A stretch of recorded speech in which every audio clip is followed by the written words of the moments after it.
Hello all of you wonderfully killy people, welcome to Let's Get Critical, my name is Gar. In this video, I'll be showing you how we painted the XV-26 Stealth Battlesuit kill team that came in the Kill Team Dead Silence box set.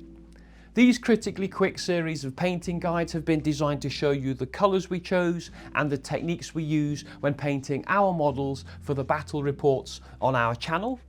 If you'd like to see how we achieve this look for our XV-26 Stealth Battlesuit kill team, then please sit back, relax, and let's get painting.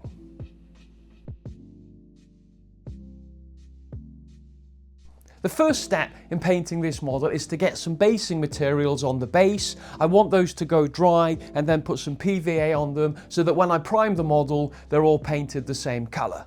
So what I'll be needing first is some PVA glue from the Army Painter. I've got some brown battleground from the Army Painter. I've got some fine sand that I got from the local DIY store. And I have a cheap synthetic brush which I got from the hobby store as well. The first thing I need to do is apply some glue to the base, so I had some PVA on the wet palette, and then using the brush I just smeared quite a thick coat of the PVA glue onto the front and the back of the base. I was happy when it was covered like this, and then I needed to start applying the basing materials. The first thing I did was to apply the brown battleground from the Army Painter. I just literally poured some onto the base, I tapped off the excess, and I was happy at this point here. Next up, I did the same for the fine sand. I just sprinkled it on with my fingers, tapped off the excess, I wiped off the rim, and you know, this is what it looks like now. I'm happy here. Plenty of basing material. I then left the model and I let it go bone dry. When it was bone dry, I got some more of the PVA glue from the Army Painter and I made like a 50-50 mix with water and PVA. I'm going to use this as a sealer to seal the sand. As you can see here, I just got the mixture and I just started dabbing it around the base once it was dry, and I just spread it around and cover it completely, and then obviously I let that go bone dry and it's sealed. This is what the model looks like now after it's had the basing materials applied. It's now time to move on and start adding some colour. The colour I'll be using first is a Citadel colour and it's called Corvus Black. And for the brush, I'll be using this cheap brush I got from the hobby store. Lots of people I know like to use spray paint or an airbrush to prime their models, but I personally prefer to use a big brush. It's much easier, it's more convenient, and it works out cheaper in the long run as well. When I'm priming my models, I always follow these steps. First, I load the brush with quite a lot of paint, and then I use the palette to work this into the bristles. Then, to apply the paint, I start by dabbing the paint all over the model. I use the big long bristles of this cheap brush to ram the paint into all the recesses and the hard to reach places. I'm not too concerned about damaging this brush because it only cost a few pounds. Once I've dabbed the paint into all the nooks and crannies of the model, I then start spreading the paint around. I start by using large circular motions like this. I use the long bristles to my advantage and I keep going round and round, and then I go up and down and side to side, and I just keep smearing the paint all over the model, and I keep doing this for about 2 minutes, and then I let the model down to go bone dry. After the model's dry, I then just repeat the process again. I load some paint onto the brush, I dab it all over the model, and then I spread the paint round and round for a couple more minutes until the model's fully covered for a second time. Priming this model only took several minutes, and this is what the model looks like after it had been primed. Now it's time to move on to the next step and start adding some more colour.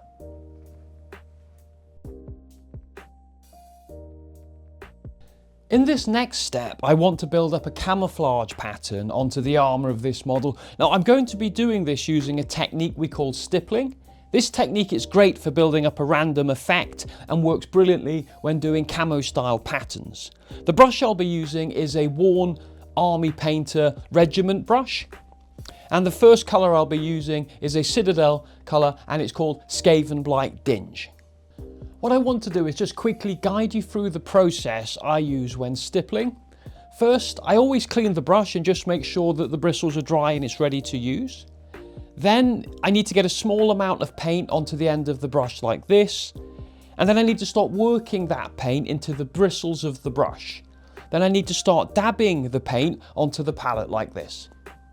You want to keep dabbing it around until the paint is evenly spread over the bristles, and then you want to use some kitchen roll and just very gently dab the brush a few times to remove the excess paint.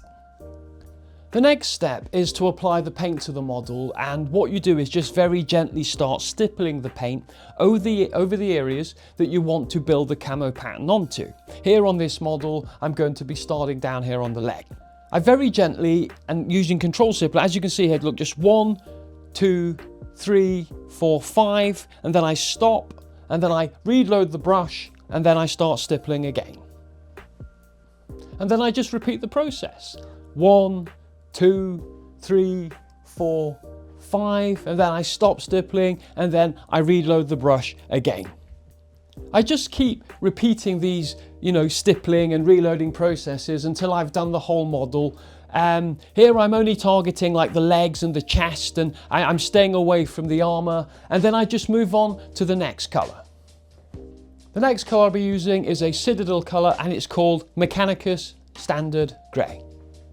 So I'm using the same brush, and I'm just going to use the same techniques and the same effects as we did before when stippling. First, I just load the brush with some paint, and then I use the palette to work it into the bristles and start dabbing it around. And then when I'm happy, I move to the kitchen roll and I just wipe off some of the excess, and then I just start stippling the model. I do it 5 times, and then I stop, and then I reload the brush, and then just start stippling again. I do this until I've given this model a full coat of the standard Mechanicus Grey, and after that I just move on to the next colour. The next colour and the final colour is a Citadel colour, and it's called Grey Seer. So I'm using the same techniques as before, and I'm just stippling away at the model, building up this camo pattern with this final colour. I think that the stippling effect, to me personally, is one of the simplest, and it's the most effective ways of building up camo patterns. I use it all the time when I'm painting my models. It looks absolutely brilliant, and like I say, it's so quick and it's so easy. This is what the model looks like now, all the stippling's been done. It's now time to move on to the next step of painting this miniature. It's time to start base coating now, so I've started to use my wet palette. Using a wet palette is a great way to keep your paints at a runny, milk-like consistency, which is always the best thing to do when you're applying the details to a model. I've only just started using a wet palette, and after the first time I used one, I knew instantly I'd keep doing it because it makes the paint so much easier to work with, especially when you're using these smaller brushes. The brush I'll be using for all this detail work is the character brush from the Army Painter, and the colour I'll be using is the Grey Seer colour from the previous section. What I want to do in this step is to paint all of the body armour on this Shas'vre model. I start by adding some paint to the wet palette, and then I add a few drops of water until I have a rich and runny pool of paint, and then I start painting it onto the model in thin, even coats. I'm starting with the helmet. I'm using the brush to give the helmet one good coat, and then I'm moving on to the next part of the model. I've then moved on to the shoulder pads. I'm being extra careful as not to avoid getting paint onto his black camo body armor that we did earlier. And then I painted both of the model's forearms. I painted the center and the sides of his backpack. I painted the groin guard, the knee pads and the feet. And finally, I painted the barrel of the burst cannon and the pistol on its leg. I then left the model to go bone dry, and then I went over those areas again so they'd all had 2 thin coats of the Grey Seer paint. Now, this was by far the longest part of painting this model, but it was worth all the time I put into it. The wet palette and the character brush made it easy and fun to paint. Here's what the model looks like now. It's had 2 thin coats of Grey Seer. It's time to move on and start shading this model. Now, shading is one of my most favourite parts of painting. It adds a real level of dimension to the model and helps to stop it looking flat and dull and boring, and it also hides any of those tiny imperfections. The colour that I'll be using is a Citadel shade paint called Nuln Oil, and for the brush I'll be using the medium shade brush from Citadel. When shading, there are just a few steps to go through to make sure you get the job done right. First, you need to apply a generous amount of the shade paint to the areas of the model that you want to cover, just like I'm doing here. Then you want to keep moving the paint around and smearing it all over the model and making sure that you have a liberal coat all over the areas you are wanting to cover. Make sure it's in all of the recesses and has covered everywhere with an even coat. What I do then is to just leave it for a few minutes while I get some kitchen roll and set up ready for the next step. The final step is to clean the brush and dry it, and then what you need to do is you need to use the bristles of the brush to soak up any pools of paint like a sponge. You don't want these pools of paint on the model because if they dry, they will spoil the detail and they'll start to make it look terrible. I keep using the kitchen roll to dry off the brush and then start by soaking up more of the shade paint, and I keep doing this until I'm happy there are no more puddles and pools left on the model. This is what the model looks like when the shade paint was dry. Now it's time to move on to the next colour. Dry brushing is one of the simplest and most effective painting techniques that you can learn. It adds a level of dimension to your models and really makes all of the details on the sculpt pop out and look absolutely brilliant. The colour I'll be using is a Citadel paint called Corax White, and for the brush I'll be using the small dry brush from Citadel. Now, I'm not sure if you've watched any of my other painting videos, but I'll quickly run through the process I use for dry brushing. The first thing you need to do is to make sure the bristles of the brush are clean and that they're ready to use. You then need to apply just a small amount of paint onto the end of the brush. A drop of paint like this is all that you need. Then you need to work the paint into the bristles of the brush. Here I'm using a palette that I picked up from the local hobby store, and it's perfect for this sort of work. Next, you need to use a piece of kitchen towel to remove most of the paint off the bristles of the brush. Essentially, you're left with a brush that looks like this. It has relatively large bristles with very little paint left on them. And finally, you just need to start flicking that brush over the areas that you want to dry brush the colour onto. Here you can see I'm concentrating the dry brush over the whole model. I'm not too worried about getting it over the other colours because it's all going to blend in lovely, and we're going to go back over and touch them up later as well. I'm just being very careful and trying my best to target the areas that I want to, and I'm slowly building up the colours until it really starts to stick out and pop. Now, after a while you need to reload the brush with more paint, so you just follow the steps as before and then you just carry on dry brushing. Now, this model here, this Shas'vre model, is getting quite a heavy dry brush, but for a highlight dry brush you'd spend more time removing excess paint from the bristles of the brush. But as I want this super lush bright colour to be very noticeable, I'm only using the kitchen paper to remove the bulk of the paint. All the dry brushing's been completed now, and this is what the model looks like, and it's time to move on to the next part of painting this model. It's time to start adding the final details to this Shas'vre model. Now, I've started to use my wet palette again, and I'll be using the Insane Detail brush from the Army Painter. The colour I'll be using first is a Citadel colour called Iron Warriors. I like to start with the metallics when finishing off a model, and Iron Warriors is a very dark and heavy looking metallic, which I think will look absolutely brilliant on this model. Now, I made sure the paints were nice and thin down in the wet palette before applying them. I started here with the end of his burst cannon, then I picked out a few smaller details on the weapon. I then moved round to the backpack and I painted the largest vent at the bottom of the booster jets. I painted the eyepiece in the centre of its helmet. I painted the edges of the armour around its feet. And finally, I painted the fin that runs down the back of its helmet. After they were dry, I went over those areas again so they'd all had 2 thin coats of paint.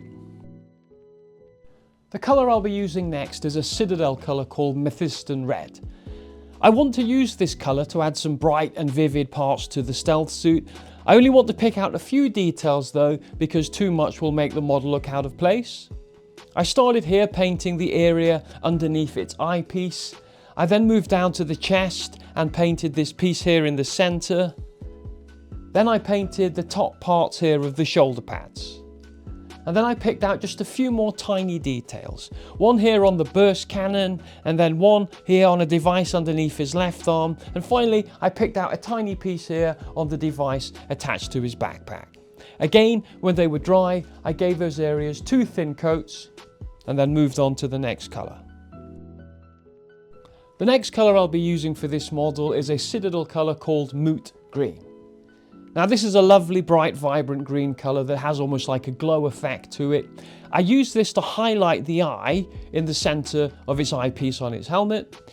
This was really awkward. I had to be super careful when painting, but the wet palette and the insane detail brush made it possible to paint these details quite easily. The final colour I'll be using is a Citadel colour called Abaddon Black.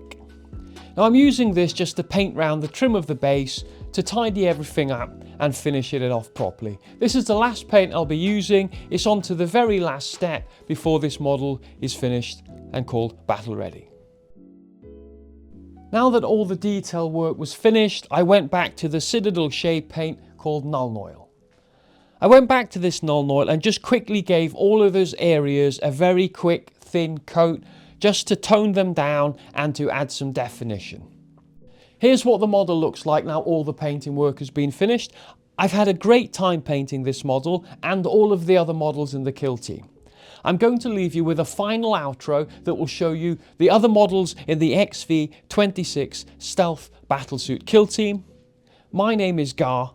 Thanks for watching Let's Get Critical. Have a nice day. Bye bye.